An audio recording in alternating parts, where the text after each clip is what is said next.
안녕하세요. 선수촌병원 신경외과 이동엽 원장입니다. 오늘은 척추관 협착증 수술 궁금해하시는 분들이 많으신데요. 어떻게든 수술을 피하고 싶은 게 사람의 마음이잖아요. 그래서 척추관 수술, 협착증 수술을 피하는 방법에 대해서 전반에 말씀을 드리고요.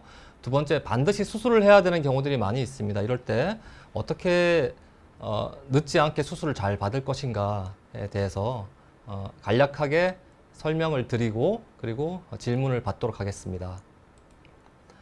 자, 뒤에 보시면은 제가 오늘 말씀드릴 내용은 제가 한 10년 넘게 네이버에서 블로그를 운영하고 있는데요. 누 원장의 허리 이야기라는 블로그가 있습니다. 이 안에 여러 가지 궁금하신 부분들 그 자세한 내용들이 많이 글을 써놨으니까 참고하시면 되고요. 유튜브 이동엽 원장이라는 유튜브도 참고하시면 될 것 같습니다. 그리고 뒤에 보이네요. 이 누 원장의 척추관 협착증 해법이라고 해서 제가 2016년도에 척추관 협착증에 대한 책이 거의 없더라고요. 되게 의아하게도. 그래서 제가 임상에서 있었던 경험들을 종합을 해서 척추관 협착증 해법이라는 책을 출간을 했습니다. 지금 6년 지났는데 초판 4세까지 판매가 되었는데요. 아주 느리게 스테디셀러로 판매가 되고 있습니다. 이 책 안에 또 이런 내용들에 대해서 더 자세하게 기술되어 있으니까 참고하시면 좋을 것 같습니다. 자, 척추관 협착증이란 두 가지를 우선 아셔야 될 것 같아요. 첫 번째가 척추가 약해서 생기는 병이다. 두 번째, 서서히 진행하는 병이다. 네, 김성님 안녕하세요. 첫 번째 댓글 달아주셨네요. 네, 이 두 가지를 반드시 기억을 하셔야 되고요. 이 척추관 협착증은 첫 번째 척추가 약해서 생기는 병입니다. 우리 몸은 척추의 한 부분이 약해지면 가만 놔두질 않아요. 주변에 그 약해진 부분 주변에 인대와 뼈를 두껍게 만들어서 그 부위를 보강을 해줍니다. 굉장히 좋은 작용인데 문제는 척추신경은 척추관이라는 파이프 안을 지나가는데 이 파이프의 바깥쪽으로 두꺼워지면 좋은데 안쪽으로 두꺼워지는 거예요. 척추는 튼튼해지는데 문제는 마치 하수도에 찌꺼기가 쌓여서 하수도가 막히는 것처럼 척추관이 막힙니다. 좁아지고 막히게 돼 있거든요. 그러면 어떻게 되겠습니까? 신경이 눌리게 되겠죠. 이 뒤에 그림을 보면요. 요게 정상 척추관이에요. 앞쪽에 동그란 게 디스크고 정상 척추관인데 여기는 척추관 협착증이 생긴 거죠. 뼈가 약하니까 뼈랑 인대가 두꺼워지면서 여기가 관이 좁아지니까 신경이 잘 보이지가 않죠. 크기도 작아지고 보이지 않습니다. 이 병이 척추관 협착증이에요. 첫 번째, 척추가 약해져 생기는 병이다. 두 번째는 뭐냐? 서서히 진행하는 병이다. 디스크는 약해져 있다가 어느 순간 갑자기 탈출되거나 파열됩니다. 자, 그런데 척추관 협착증은 그것과 달리 서서히 진행되는 병이기 때문에 자, 우리가 이 두 가지 사실을 알면 척추관 협착증을 초기에 진단해서 더 진행되지 않도록 충분히 예방할 수 있다라는 게 이 치료의 핵심이겠습니다. 수술을 피하기 위해서는 초기에 진단해서 예방을 하자. 자, 척추관 협착증 수술을 피하려면 무조건 초기에 진단해야 됩니다. 무조건 초기에. 자, 병이 상중하가 있을 거 아니에요. 하 단계, 적어도 중단계, 중하 단계에서 발견을 하셔야지 수술을 피할 수 있습니다. 내가 좀 아픈데 참다가 병원 가기 싫으니까 참다가 막 가라면 수술할 것 같아. 참다가 나중에 많이 아파서 못 걸어서 병원 와서 MRI 찍잖아요. 그럼 대부분 상이나 최상이에요. 상이나 최상 상태의 척추관 협착증은 모든 치료가 효과가 없습니다. 수술하셔야 됩니다. 수술로 근본적으로 막힌 관을 뚫어야 되거든요. 그래서 가장 중요한 게 초기에 진단해서 두 번째, 약해져 생기는 병이니까 척추가 튼튼해지도록 좋은 운동을 열심히 하셔서 병의 진행을 느리게 만들거나 멈추게 할 수 있습니다. 자, 문제는 그럼 초기 증상이 어떤 게 있을까요? 척추관 협착증이 많이 심한 상태에서는 상이나 최상은 누구나 들어도 진단을 할 수 있습니다. 조금만 서 있거나 조금만 걸으면 엉덩이가 빠질 것 같고 종아리가 터질 것 같다. 이거 그냥 교과서에 나온 얘기고 누구나 다 아는 얘기예요. 자, 그런데 초기에는 이런 증상이 잘 나오지 않습니다. 초기에는 허리가 옛날과 다르게 좀 자주 아프고 한 번 아프면 오래 가고 엉덩이가 옛날에는 괜찮았는데 좀 뻐근하고 저리고 약간 이상하다. 종아리 쪽에 갑자기 저린 증상이 왔다 갔다 생겼다 없어졌다 오른쪽에 왔다 왼쪽에 왔다 이런 식으로 나오거든요. 그래서 이럴 때 병원에 가려고 하면 증상이 바로 좋아지잖아요. 좋아지고 또 병원 가기 싫잖아요. 누가 병원 가고 싶습니까? 그래서 미루고 미루다가 나중에 중에서 최상 상태가 되면 갑자기 걷지를 못하고 엉덩이가 쏟아지고 서 있지 못하고 이런 게 오거든요. 그때 진단하면 늦다는 거죠. 그래서 초기에 뭔가 이상할 때 빨리 병원에 가서 진단을 해라. 진료를 받고 MRI 검사를 해서 확인을 하자. 자, 그래서 협착증 진단을 받았습니다. 그러면 척추관 협착증은 척추가 약해서 생기는 병이니까 이 척추 주변에 근육을 강화해서 코어 근육, 기립근을 강화해서 더 이상 진행하지 않도록 막아야 되는데요. 자, 우리가 요즘 유명한 게 허리 약하신 분들 신전 운동하라고 기립근을 강화하기 위해서 등 뒤쪽 근육 기립근을 강화하기 위해서 허리를 뒤로 이렇게 활처럼 이렇게 쭉 펴는 거죠. 신전 운동하라. 맥켄지 신전 운동이라고 합니다. 뭐 허리 아프면 신전 운동, 목 아프면 신전 운동, 신전 운동 하면 다 좋아진다. 굉장히 유명하고 다 신전 운동을 하시더라고요. 자, 그런데 협착증은 척추관 파이프가 이렇게 좁아지는 병이에요. 좁아지는 병인데 우리 척추의 구조가 척추를 뒤로 젖히는 신전 운동을 하면 이 좁아진 관이 더 좁아집니다. 앞으로 허리를 숙이면 이렇게 넓어지고요. 네. 그래서 신전 운동하면 이렇게 좋아지려고 운동하는 건데 협착증 환자가 신전 운동 하잖아요.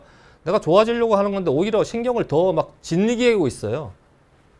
그러니까 좋으라고 하는 운동이 오히려 독이 되는 거죠.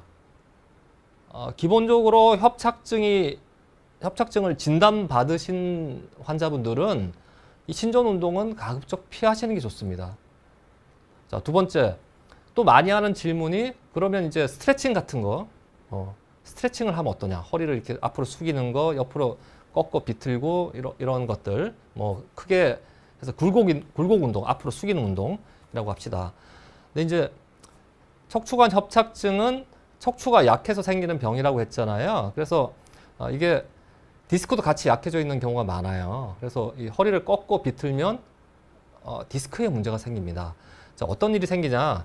협착증이 이제 척추관이 좁은 상태란 말이죠. 이게 이렇게 좁아져 있는데 디스크가 문제가 탁 생기면 운동하다 생기잖아요. 확 좁아져요. 확. 잘 지내다가 갑자기 막 신경이 눌리니까 엉덩이, 다리 쪽, 뭐 허리 쪽에 엄청나게 심한 통증을 느끼게 됩니다. 그래서 이런 신전 운동, 굴곡 운동은 협착증 환자분들은 조금 조심해야 된다. 물론 무조건 하지 마라 이런 건 아닌데 했더니 오히려 불편하거나 나랑 안 맞다라고 느끼시면 그걸 억지로 참고 하시면 안 돼요. 아무리 좋은 운동이라고 나하고 맞지가 않으면 오히려 할 때 더 아프세요. 척추에 좋은 운동이라고 인터넷에 유튜브에서 듣고 했는데 더 아프다. 그건 나랑 안 맞는 거예요. 그냥 바로 과감하게 버리셔야 됩니다. 자, 그럼 어떤 운동을 해야 되나? 유산소 운동. 제일 좋은 게 걷기죠. 두 번째 실내 자전거 타기, 세 번째 계단 오르기. 자, 협착증은 주로 문제가 되는 연령대가 60대, 70대, 80대세요. 이런 분들이 근력 운동이나 다른 운동들을 무리해서 하시면 문제가 생깁니다. 그래서 제일 좋은 게 걷기인데, 자, 협착증은 오래 걸으면 아파서 잘 걷지를 못하세요. 주저앉는 병이에요. 그런데 걷기를 어떻게 하느냐? 잘라서 하셔야 돼요. 잘라서. 아프기 전에 미리 잘라서 쉬셔야 돼요. 예를 들어서 내가 30분은 걸을 수 있는데 30분 이상 걸으면 엉덩이, 다리가 아프다. 쉬었다 가야 된다. 이런 분들이 있겠죠. 근데 걷기 운동하면 좋다고 해서 억지로 막 계속 걷는 거예요. 아픈데도 30분, 40분 내가 뭐 이악 물고 참고 걷겠다. 자, 그건 뭐냐? 계속 신경이 마찰이 돼요. 신경이 이 좁아진 데서 마찰이 되기 때문에 신경이 자극이 되고 화나고 부어오릅니다.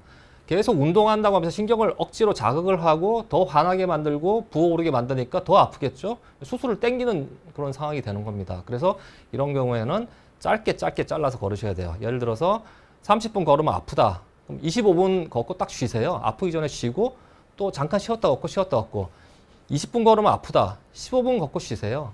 그래서 15분을 4번 걸으면 어떻게 됩니까? 1시간 되죠? 이런 식으로 걷기 운동을 짧게 자주 하시면 됩니다. 실내 자전거 타기가 굉장히 좋은 운동인데요. 자전거 탈 때 허리 쭉 펴지 말고 앞으로 살짝 숙이고 타시면 앞으로 살짝만 숙이면 좁아진 척추관이 이렇게 넓어집니다. 그래서 척추관 협착증 환자분들이 걷기는 잘 못하지만 실내 자전거 타기는 굉장히 잘하는 경우가 많습니다. 이게 하시면 알겠지만 종아리, 허벅지, 골반, 기립근까지 굉장히 좋은 운동이기 때문에 실내 자전거 타기 허리 살짝 숙이고 하시면 되고요. 계단 오르기도 좋습니다. 무릎이 나쁘지 않다면 계단을 한 3, 4층 올라갔다가 엘리베이터 타고 내려오고요. 괜찮으면 5층, 6층, 7층 늘리세요. 이게 굉장히 좋은 운동입니다. 폐활량도 늘어나고 온몸의 근육들, 특히 하체, 척추까지 근육 강화가 되기 때문에 이 세 가지의 운동을 나한테 맞는 걸 종합해서 하시면 될 것 같습니다. 자, 나머지 비수술 치료들 한 중간 단계 협착증일 때는 치료를 해야죠. 운동만 가지고는 안 되죠. 협착증 약이 있고 재활 운동 치료, 잘 아시는 신경주사 치료, 시술, 신경 성형술, 신경 박리 시술, 풍선 확장술, 고주파 시술 이런 것들이 있겠습니다. 자, 두 번째. 자, 그러면 협착증이 상에서 최상 단계에 가면 수술을 반드시 하셔야 됩니다. 시술 6번, 7번 하고도 낫지 않아서 저한테 수술 받으신 분이 계세요. 아무리 내가 수술하기 싫어서 시술을 해도 낫지 않습니다. 자, 수술은 하기 싫죠. 심한 척추관 협착증은 수술이 답입니다. 수술을 어떻게든 하기 싫어. 근데 두 번째 생각은 뭐냐? 근데 내가 이렇게 수술 미루다가 혹시나 꼭 해야 되는 건데 후유증이 생기면 어떻게 하나 이런 걱정을 많이 하실 거예요. 그래서 하는 것도 걱정, 안 하는 것도 걱정. 네. 그렇다면은 정답은 최대한 치료해서 수술을 피하시고 근데 더 이상 안 되겠다. 이런 증상이 딱 나올 때 수술을 하시면 되겠죠. 협착증 수술을 미리 하실 필요는 없습니다. 많이 불편하고 뭔가 이상하다고 할 때 수술을 진행을 하시면 됩니다. 그렇다면 우리가 알아야 될 건 반드시 수술해야 되는 경우를 아셔야 될 것 같은데요. 6가지 척추관 협착증을 반드시 수술해야 되는 6가지 상황을 말씀드리겠습니다. 자, 첫 번째, 5분에서 10분만 걸어도 엉덩이가 쏟아질 것처럼 아프고 다리가 터질 것처럼 아프다. 쉬었다 가야 된다. 두 번째, 5분에서 10분만 서 있어도 엉덩이가 빠질 것 같고 다리가 저리고 아프다. 네, 이런 2가지 상황이 있겠죠. 수술해야 되는 경우이고요. 자, 세 번째, 자, 1번, 2번 증상이 있으면서 엉덩이, 다리가 아프면서 갑자기 발바닥이 심하게 저린다. 이거는 신경이 상하기 시작한다는 사인입니다. 발바닥이 심하게 저리고 걸으면 스펀지나 자갈을 바른 것 같은 느낌이 난다. 역시 마찬가지로 신경이 상하기 시작하는 그런 증상이기 때문에 이런 증상을 느낀다면은 이제 수술 쪽으로 방향을 잡으셔야 됩니다. 역시 1번, 2번 증상이 있으면서 소변이 시원하지 않고 뭔가 남아있는 것 같고 자주 본다. 이 척추관 협착증이 심하면 엉덩이, 다리로 가는 신경도 눌리지만 방광으로 가는 신경도 같이 눌리기 시작합니다. 그래서 나도 모르게 방광 기능이 서서히 약해지는데요. 내가 느낄 정도로 갑자기 소변이 시원하지 않고 잘 나오지 않는다. 이거는 신경이 이제 한계에 도달을 했다는 거죠. 마비가 오기 시작한다는 거기 때문에 역시 수술 쪽으로 방향을 잡으시는 게 맞겠습니다. 자, 5번째 증상은 약간 응급 증상인데요. 엉덩이, 다리가 아프고 오래 서 있거나 오래 걷지 못하는데 걸으니까 갑자기 성기 부위, 항문 부위, 엉덩이 부위, 회음부라고 합니다. 우리 다리 사이에 있는 그런 부위인데요. 감각이 둔해지는 것을 느낀다면 이건 정말 응급이나 준응급으로 최대한 빨리 수술을 하시는 게 맞는 경우입니다. 마지막으로 신경주사 치료나 시술 같은 것들이 전혀 효과가 없을 때 수술을 해야겠죠. 자, 수술은 다들 잘 아실 텐데요. 3가지로 한번 나누어 보았습니다. 첫 번째, 이게 수술이냐 시술이냐를 조금 정확하게 아셔야 될 것 같아요. 요즘 용어를 수술, 시술, 시수술 굉장히 섞어 쓰는 경우들이 많고 수술하라고 하면 겁나니까 시술 이렇게 바꿔서 쓰는 경우도 좀 있는 것 같고요. 제가 생각하기에 협착증의 수술은 뼈나 인대를 근본적으로 제거하는 겁니다. 내시경을 하든 현미경을 하든 뼈나 인대를 근본적으로 제거하는 건 수술입니다. 시술은 이런 것들을 근본적으로 제거하지는 않지만 카테터를 이용해서 신경이 반한 걸 가라앉히고 독성물질 씻어내고 내가 버티도록, 증상을 완화시켜서 버티도록, 수술을 미루도록 만드는 게 시술이겠죠. 시술의 예는 신경 성형술, 신경 박리 시술, 풍선 확장술, 고주파 수액 강압술 정도가 있을 것 같습니다. 수술과 시술은 과정이 다르고 회복 과정도 다르고 동반되는 합병증, 후유증이 다르기 때문에 반드시 내용을 정확하게 알고 계셔야 될 것 같고요. 자, 그럼 어떤 수술을 할 것이냐? 감압수술과 유압수술이 있습니다. 이제 막힌 부분을 신경을 누르는 뼈와 인대를 제거해서 막힌 부분을 뚫어주는 게 감압수술이고요. 이 척추뼈가 흔들흔들하거나 많이 미끄러져 있어서 이 막힌 데를 뚫고 나서 나사로 고정을 해야 되는 경우가 있는데 이게 유합수술입니다. 두 가지 중에 가능하면은 감압수술 쪽으로 하는 게 좋겠죠. 이 감압수술과 유합수술은 내 몸에 가는 스트레스가 차이가 굉장히 많이 납니다. 그래서 가급적이면 수술을 하면 감압수술이 가능하다면 감압수술을 하면 좋겠다.